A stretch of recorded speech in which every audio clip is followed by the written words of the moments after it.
Le agradezco como cada semana que me recibe la llamada Edwin Carcaño. Edwin, muy buenos días, ¿cómo estás? Rodrigo, buenos días, ¿cómo estás? Me da mucho gusto saludarte a ti y a todos los escuchas del programa. Muchas gracias. Oye, ¿cómo viste la pasada elección? ¿Qué me puedes decir de ella? Oye, pues la verdad, muy interesante. Creo que aquellas cicatrices, o más bien aquellas heridas no bien cicatrizadas de la década de los 60 y de los 70 se terminó de abrir. Estoy hablando de los temas de las guerras culturales, pues en los 60 era una minoría ruidosa que hablaba sobre el aborto, sobre la legalización de las drogas, sobre aceptar mujeres en el ejército para que pudieran pelear de manera regular, igual que los hombres. Y todos estos movimientos progresistas que se dan a partir de la lucha por los derechos civiles, todo lo que fue la campaña de Bobby Kennedy, el discurso de Martin Luther King, la guerra de Vietnam. Y pues yo creo que todas esas guerras culturales de cierta forma perdieron mucho peso político en los 80s, en la era de Reagan, en la era del primer presidente Bush, el Bush papá, Bush 41. Pero con el tiempo, conforme la generación X empezó a convertirse en el electorado principal, pues como la generación X es pragmática, es de negocios, es de sobrevivencia, pues los políticos poco a poco fueron abandonando las guerras culturales, finales de los 80s, 90s, principios del siglo XXI, y pudimos empezar a ver que todos los candidatos hablaban de empleo, y no solo en Estados Unidos, también en México.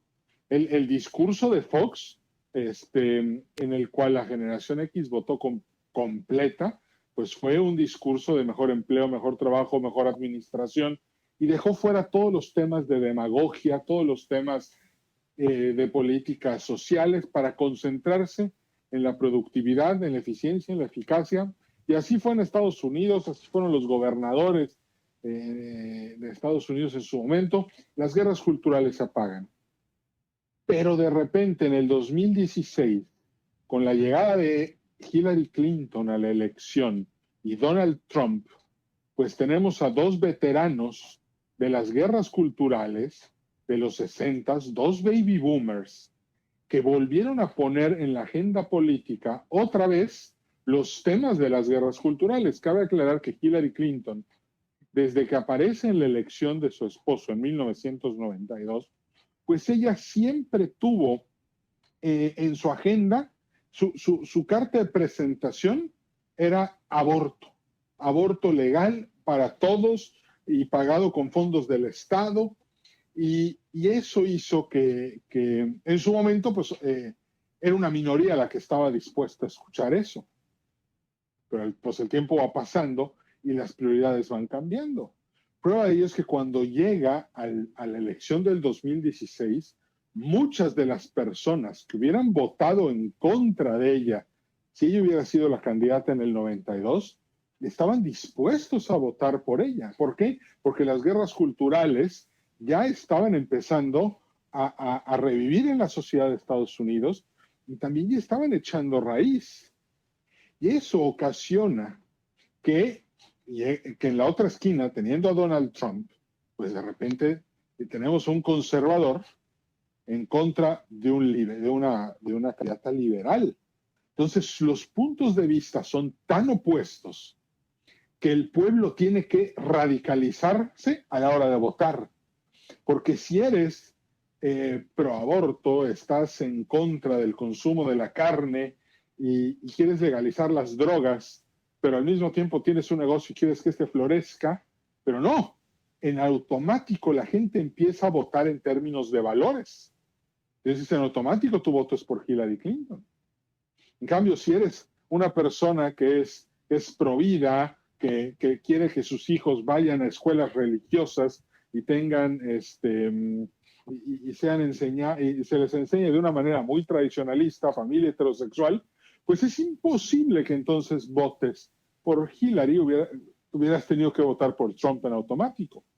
Y el tema fue que cuando llegamos a esta elección 4 años después, del 2016, todas las guerras culturales siguieron siendo la agenda principal de Estados Unidos. Hay todo un detalle. Para todos los que invierten en bolsa y les gustan los negocios y están pendientes del desempeño de la economía, estos 4 años de Trump fueron buenísimos, pero buenísimos. O sea, Trump como hombre de negocios supo qué candados quitar, qué tornillos apretar, qué tuercas desaflojar para que los negocios pudieran emprender y pudieran seguir un camino de crecimiento, y lo logró. Generó un rally bursátil, generó millones de empleos, las compañías norteamericanas pudieron repatriar miles de millones de dólares de capital que estaba estancado en otros países y que no podían mover. No empezó ninguna guerra, negociaba fuerte, pero no empezó ninguna guerra. Y todo esto para la sociedad no tuvo ningún valor. ¿Por qué? Porque ya la llegada de los millennials a votar significa dar por un hecho que la economía va a estar bien y que por lo tanto hay que empezar a votar por los valores que representa cada candidato. Y entonces, ¿qué sucede? La elección, en lugar de convertirse en un voto económico, como los modelos económicos que se tenían en los 90s, en los que si la economía tenía más de 3% de crecimiento anual, ningún presidente se iba, los presidentes se quedaban. Bueno, esa fórmula noventera para predecir elecciones, ahorita no sirve para nada. Se acabó, ya no tiene sentido. Ahorita tenemos que empezar a ver que la sociedad es la que se está radicalizando. Que si vemos los mapas electorales, vemos cómo las zonas rurales se están volviendo cada vez más conservadoras, las zonas de las costas se están volviendo cada vez más liberales, pero la postura con la que un candidato tiene que salir ahorita para poder capitalizar políticamente el voto, no nada más lo digo para Estados Unidos, esto ya es una fenomenología mundial, es tener que radicalizarse. Porque a pesar de que Biden se pueda demostrar como un candidato moderado, venía rodeado de toda una gama de guerreros de las luchas, de las guerras culturales. Entonces, ¿qué va a pasar? Lo interesante es cómo empezamos la década. Siempre el principio de una década marca.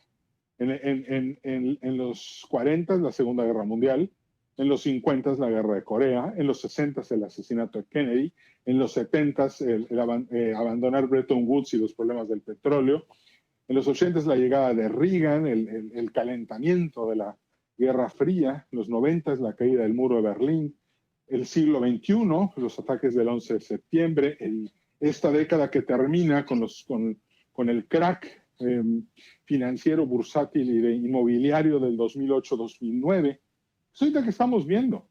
Estamos viendo una década que empieza con una radicalización política muy fuerte, que no va a minorar, y al mismo tiempo con una pandemia que conforme las guerras culturales sigan avanzando, va a empezar a demandar